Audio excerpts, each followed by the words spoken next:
अचल, बस इन दोनों को अगर तुमने पकड़ लिया तो तुम्हें कोई मूर्ख नहीं बना सकता। और विहंगम चाल होती क्या है? ये पक्षी की चाल होती है, यानी सीधी डायरेक्ट, निशाना साधो। सीधे तीर का निशाना कहां लगना चाहिए? निशाने पे।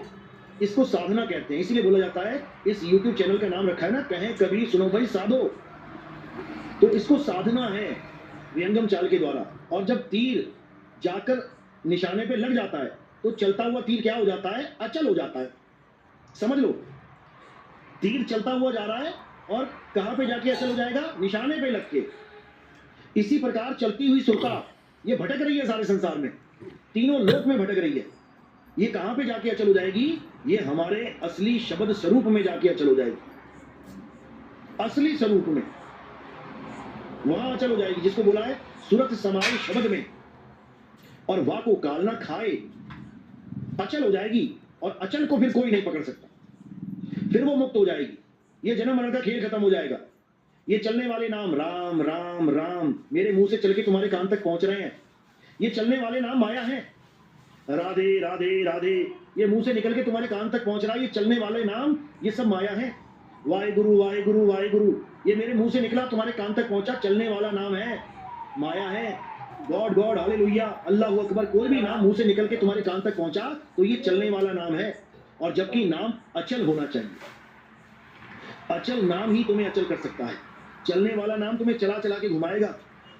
तो इसलिए अब तुम्हें समझ में आएगा कि आखिर सत्य होता क्या है, अचल होता क्या है। अध्याय 3 में यही बोला गया है।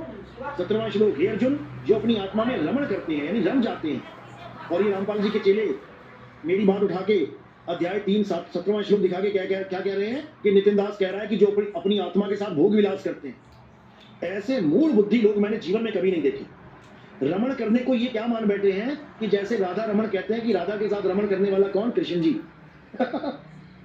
राधा के साथ रमण करने वाला कृष्ण जी, उस रमण को यहां फिट कर रहे हैं ये लोग कि नितिन दास कह रहा है कि अपनी आत्मा के साथ भोग विलास करो।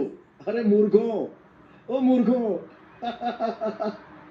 रमण का मतलब होता है रम जाना, समा जाना। सूरत समाये शब्द में, वो रम गई है उसमें जाके। वाह को काल ना खाए। ऐसे मूल बुद्धि नहीं देखे मैंने कभी। लेकिन चलो मालिक के जीव हैं, कभी अकल आएगी इन लोग को।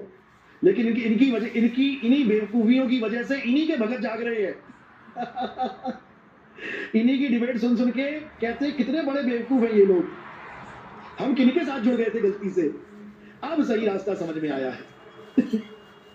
तो ये चौधरी बन रहे थे, बड़े ज्ञानी बन रहे थे, लेकिन इन्होंने अपने ही पैर पे ऐसा कुल्हाड़ा मार लिया, इनके हजारों लाखों जीव इनसे टूट गए। इनके नकली नामों को छोड़ दिया, अब असली नाम के शरण में आए हैं। समझो। तो अब क्या करना है? अब अचल अवस्था को जानना है। अचल, अचल का मतलब जो चलने में नहीं आता। आवे न जावे, जन्मे नहीं मरे, सो निज पीर हमारा। समझ लो। चलो अब 1 घंटा होने वाला है। अब अगली वार्तालाप होगी